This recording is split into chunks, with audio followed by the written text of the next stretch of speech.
Hi everybody, and a warm welcome back to Maple Leaf Customs. I'm Andrew, and on the bench today is a Hot Wheels Porsche 356A Outlaw. Yes, it's Porsche Day here at MLC once again.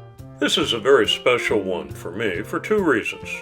First of all, it was gifted to me by Ron at SoMo Diecast, and it hung on my Christmas tree as a decoration a few months ago.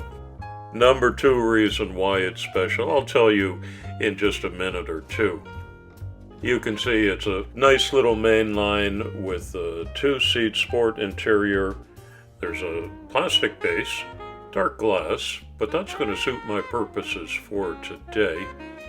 And upon the first look, I don't see any nicks or scratches or defects, so I think we're in good shape for a base model to get started with. On goes the paint stripper. Off comes the paint, and look at that blister and bubble up. My paint stripper is absolutely fierce, and this is speeded up, of course, but it really only takes 5 or 6 minutes for most main lines to end up looking like this.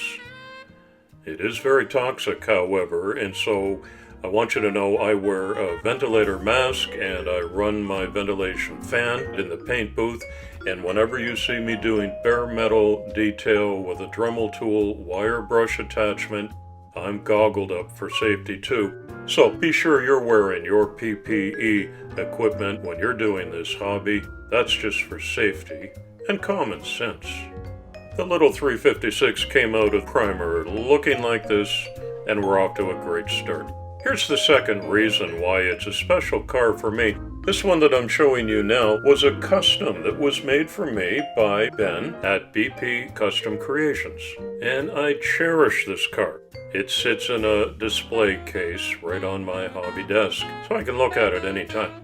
Ben designed his own chassis and thrusters specific to the 356, and he sent me the files and said, would you give them a try, see how they fit? And I said I sure would, and you're watching my work on that now.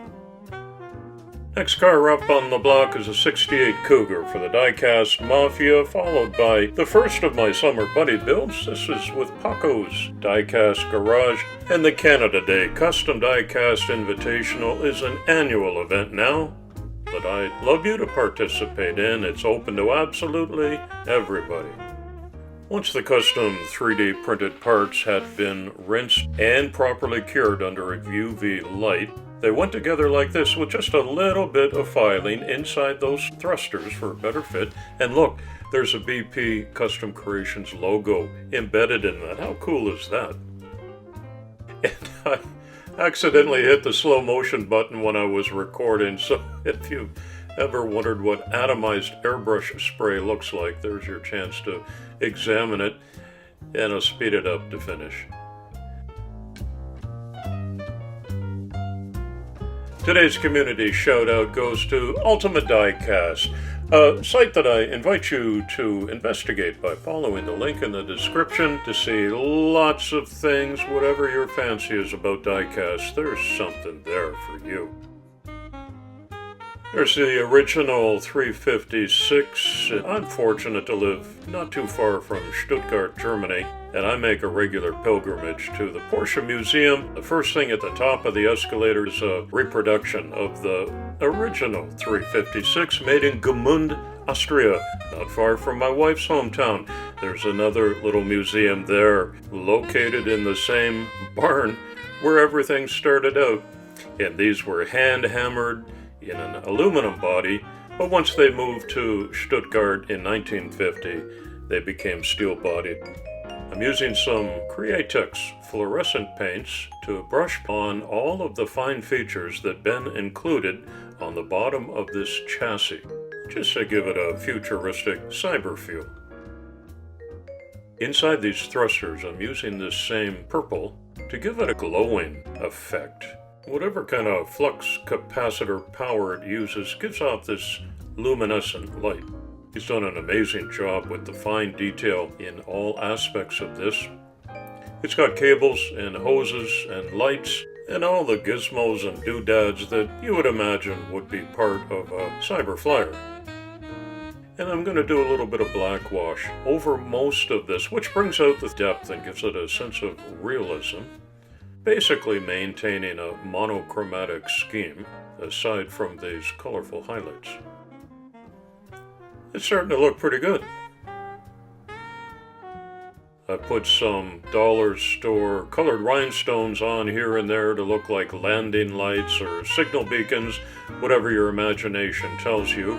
And now it's time to dress it up with some decals, or decals, if you're not from where I'm from. I've chosen this format, which has a kind of a street graffiti effect to it. I really like it. It suits the theme that I'm going for, I think. Now I take the finest cables that I've got and I knock the ends of two of them into my pin vise and twist them up tight to make this power cable that runs from the gas filler to the front headlight. And there's all kinds of other high-tech circuitry inside that I haven't shown you, but on this side of the car I've added a couple of negative proton accelerator tubes, and now a little more black wash to highlight the rear vents and the window and the door shot lines. I realized just now that Ben had left the windows open on his Flyer, and so did I, so these are not going to Mars.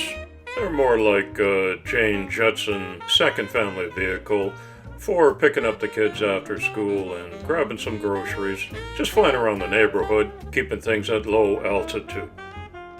Everything clicks back into place just as it should, and the custom printed base is just pressure fitted. There's no screws to hold it in, but it is a perfect fit, so there's no fear of that coming out.